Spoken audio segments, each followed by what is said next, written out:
Assalamualaikum warahmatullahi wabarakatuh. Perkenalkan, nama saya Naila Zahratul Kamaalia dari kelas 11D absen 23.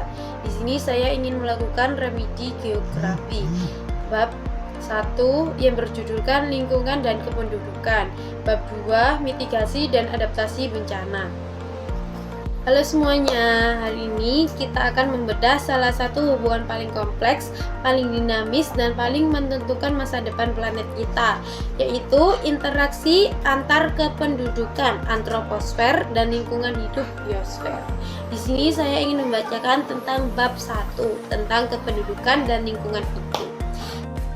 Sejak awal peradaban, manusia selalu bergantung pada alam untuk mendapatkan makanan, air, tempat berlindung, dan energi. Namun dalam satu abad terakhir, hubungan manusia tidak lagi sekedar beradaptasi dengan alam, melainkan telah menjadi dengan kekuatan geologis baru yang mengubah wajah bumi secara radikal. Fenomena ini membuat para ilmuwan menyebut era modern kita sekarang dengan istilah epoch Anthropocene, sebuah era di mana aktivitas manusia menjadi faktor dominan yang memengaruhi iklim dan lingkungan bumi. Pernyataan besarnya adalah sampai titik mana bumi kita mampu menahan tekanan dari miliaran manusia yang terus bertambah setiap detiknya. Untuk menjawab hal tersebut, kita harus memahami konsep daya dukung lingkungan, carrying capacity, dan daya tampung lingkungan. Daya dukung adalah kemampuan lingkungan hidup untuk mendukung kehidupan manusia dan makhluk hidup lainnya. Sementara daya tampung adalah kemampuan lingkungan hidup untuk menyerap zat, energi, dan atau komponen lain yang dibuang ke dalamnya tanpa membuat kualitas lingkungan tersebut rusak. Ketika jumlah manusia melampaui batas daya dukung dan daya tampung ini, maka ekosistem bumi akan mengalami kegagalan fungsi atau kolaps. Nah, mari kita masuk ke bagian sainsnya. Bagaimana kita mengukur perubahan jumlah manusia? Dalam ilmu geografi ini dipelajari melalui dinamika kependudukan. Penduduk suatu wilayah tidak pernah statis.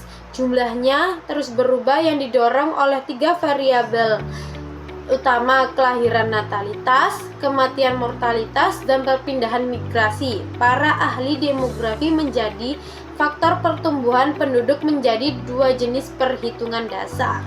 Yang pertama ada pertumbuhan penduduk alami, natural population growth.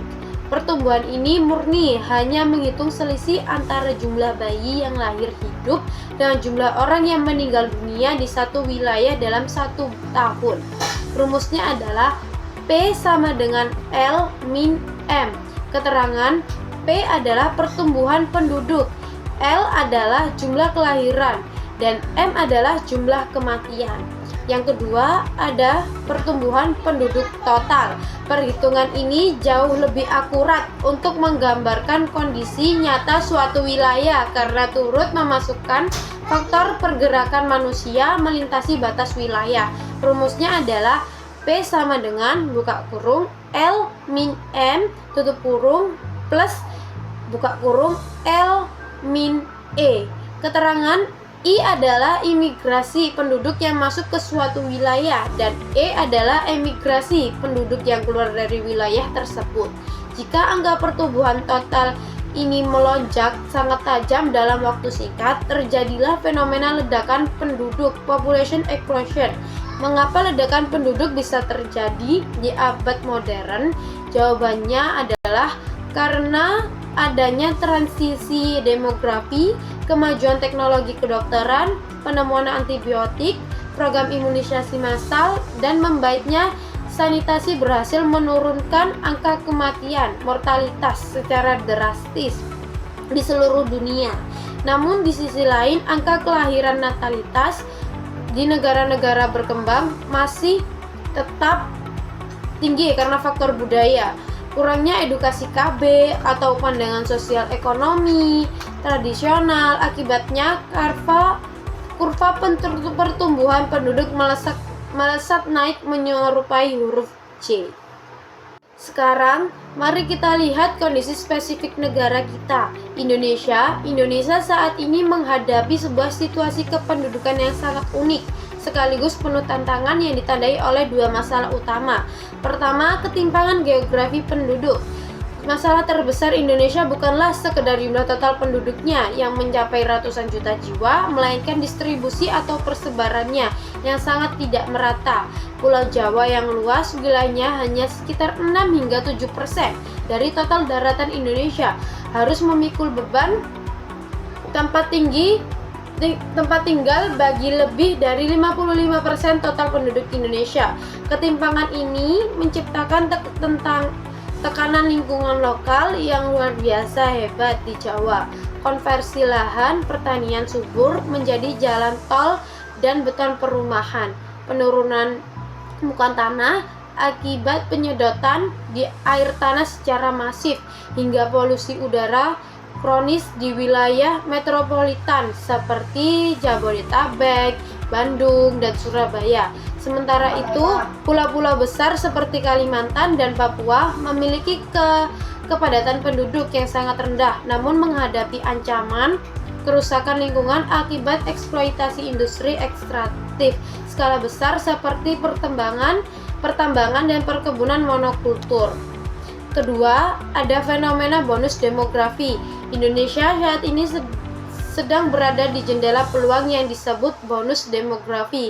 Ini adalah suatu kondisi di mana jumlah penduduk usia produktif antara usia 15 tahun hingga 64 tahun jauh lebih besar dibandingkan dengan jumlah penduduk usia non-produktif, anak-anak di bawah 15 tahun dan lansia di atas 65 tahun. Bonus demografi ini ibarat pisau bermata dua. Jika penduduk usia muda produktif ini memiliki pendidikan tinggi, keterampilan digital, dan kesadaran lingkungan yang baik, mereka akan menjadi motor penggerak ekonomi hijau yang luar biasa. Namun, jika mereka tidak terserap oleh lapangan kerja, bonus demografi ini beresiko berubah menjadi bencana demografi, memicu lonjakan angka pengangguran, kemiskinan, kriminalitas sosial, dan pemukiman kumuh yang memperparah kerusakan lingkungan kota. Yang keempat, mari kita bedah secara mendalam dampak konkret dari pertumbuhan populasi manusia terhadap stabilitas biosfer ketika konsumsi manusia melebihi kapasitas regenerasi alam. Terjadilah apa yang disebut dengan tekanan antropogenik, kerusakan yang disebabkan oleh manusia. Kerusakan ini terbagi menjadi 4 pilar krisis utama. Yang pertama ada deforestasi masif dan hilangnya keanekaragaman hayati.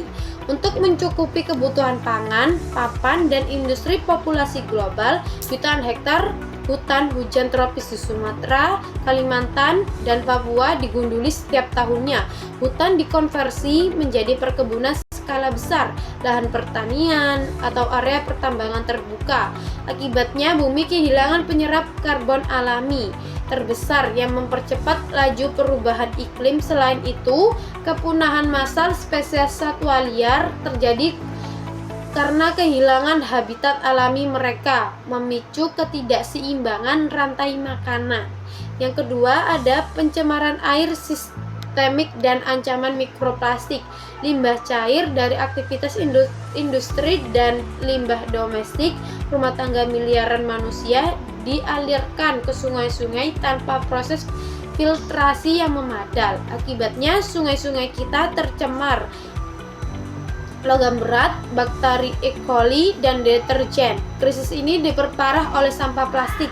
Plastik yang dibuang sembarangan terbawa ke laut, terfragmentasi oleh sinar matahari, dan ombak menjadi butiran kecil berukuran kurang dari 5 mm yang disebut mikroplastik. Mikroplastik ini termakan oleh ikan, masuk ke dalam jaringan tubuh mereka, dan akhirnya kembali dikonsumsi oleh manusia melalui makanan laut. Ini adalah lingkaran dan pencemaran.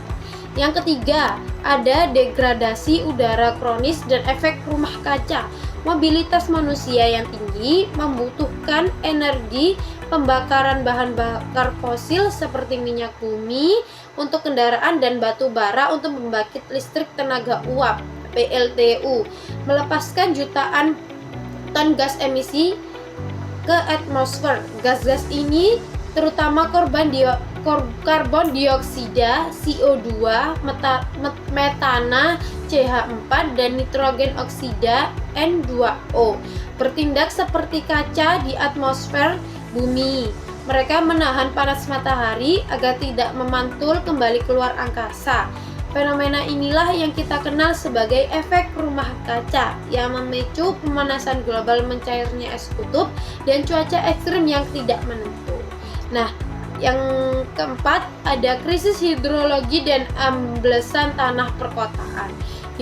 Di wilayah perkotaan yang padat, permukaan tanah ditutupi oleh aspal dan beton perumahan, sehingga air hujan tidak dapat meresap kembali ke dalam tanah. Di sisi lain, karena PDAM belum mampu mencukupi kebutuhan air bersih untuk jutaan warga, terjadi penyedotan air tanah secara ilegal dan masif menggunakan sumur bor dalam. Kekosongan rongga di dalam tanah menyebabkan pori-pori tanah mengempis di bawah beban berat. Bangunan kota memicu fenomena amblesan tanah. Wilayah seperti Jakarta Utara dan Semarang Utara ambles beberapa sentimeter setiap tahunnya, membuat kawasan tersebut rawan terjadi banjir rob air laut. Nah, yang bagian kelima itu melihat kerusakan yang begitu masif. Umat manusia tidak boleh tinggal diam. Kita membutuhkan paradigma baru dalam mengelola planet ini. Solusi ilmiah dan kebijakan global tertinggi saat ini diwujudkan melalui konsep pembangunan berkelanjutan. Konsep ini dirumuskan secara terstruktur oleh Perserikatan Bangsa-Bangsa dalam agenda global jangka panjang menuju tahun 2030 yang dinamakan SDGs atau Sustainable Development Goals. Tujuan pembangunan berkelanjutan ada 17 tujuan utama, namun hubungan antara kependudukan dan lingkungan berpusat pada 4 pilar krusial. Yang pertama ada energi bersih dan terbarukan. SDGs Goal 7, dunia harus menghentikan ketergantungan pada batu bara dan minyak bumi. Kita harus memitigasi emisi dengan beralih ke teknologi energi bersih seperti pembangkit listrik tenaga surya, kincir angin komersial, energi panas bumi, dan pemanfaatan arus hidroelektronik. Dan yang kedua ada kota dan pemukiman yang berkelanjutan. SDGs Goal 11, mengubah tata kota menjadi kota pintar yang hijau. Konsep ini mengutamakan pembangunan transportasi publik berbasis listrik yang terintegrasi massal untuk mengurangi kendaraan pribadi serta memperbanyak ruang terbuka hijau sebagai paru-paru kota dan area resapan air. Dan yang ketiga ada konsumsi dan produksi yang bertanggung jawab. SDGs Goal 12, mengubah pola ekonomi linear ambil, pakai, dan buang menjadi ekonomi sirkular. Dalam ekonomi sirkular, produk dirancang sejak awal agar dapat didaur ulang secara total sehingga meminimalkan limbah yang masuk ke TPA dan menghemat bahan baku alam. Berikut adalah langkah adaptasi integratif yang bisa kita lakukan sekarang juga. Yang pertama, merevolusi manajemen sampah rumah tangga. Hentikan kebiasaan mencampur semua jenis sampah dalam satu kantong. Mulailah memilah sampah dari sumbernya menjadi 3 kategori dasar. Yang pertama, sampah organik, sisa makanan dan daun. Olahan menjadi pupuk kompos di pekarangan rumah atau manfaatkan cairan sisa buah menjadi ekoenzim yang berguna sebagai pembersih alami. Dan yang kedua ada sampah anorganik, plastik, kaleng, kertas. Salurkan ke bank sampah terdekat untuk masuk ke jalur industri dan daur ulang resmi. Yang ketiga ada sampah B3, baterai bekas, lampu rusak, dan kemasan obat. Pisahkan secara khusus karena mengandung racun kimia berbahaya agar tidak mencemari tanah sekitar. Nah, yang kedua, ada gerakan menabung air melalui lubang biopori. Jika Anda memiliki lahan tanah kecil di rumah atau sekolah, buatlah lubang resapan biopori, lubang silindris yang dibuat vertikal ke dalam tanah ini kemudian diisi dengan sampah organik. Sampah organik akan memicu aktivitas cacing tanah yang akan membuat pori-pori atau terowongan kecil di dalam tanah. Ketika hujan lebat datang, terowongan alami ini akan mempercepat air meresap ke dalam tanah, mencegah genangan banjir di permukaan sekaligus menjaga kestabilan tinggi muka air tanah kita. Nah, yang ketiga ada mengadopsi pertanian perkotaan, urban farming. Keterbatasan lahan di daerah padat penduduk akibat tekanan kependudukan bukan alasan untuk tidak menanam pohon. Kita bisa menerapkan sistem hidroponik, menanam menggunakan media air nutrisi, vertikultur, sistem budidaya pertanian yang dilakukan secara vertikal atau bertingkat, serta memanfaatkan area atap rumah rooftop garden. Langkah ini tidak hanya menghijaukan lingkungan sekitar dan menyerap CO2, tetapi juga membantu ketahanan pangan mandiri keluarga kita. Nah, yang terakhir ada kesimpulan dan penutup. Sahabat edukasi, sebagai penutup, mari kita renungkan satu hal bersama. Jumlah penduduk bumi akan terus bertambah, namun ukuran planet tempat kita berpijak ini akan selalu tetap sama. Bumi tidak akan pernah bertambah luas dan sumber daya alamnya memiliki batas maksimal. Nah, kerusakan lingkungan yang kita saksikan hari ini bukanlah takdir alam, melainkan akibat dari akumulasi pilihan hidup kita setiap harinya. Masa depan bumi berada di tangan generasi produktif.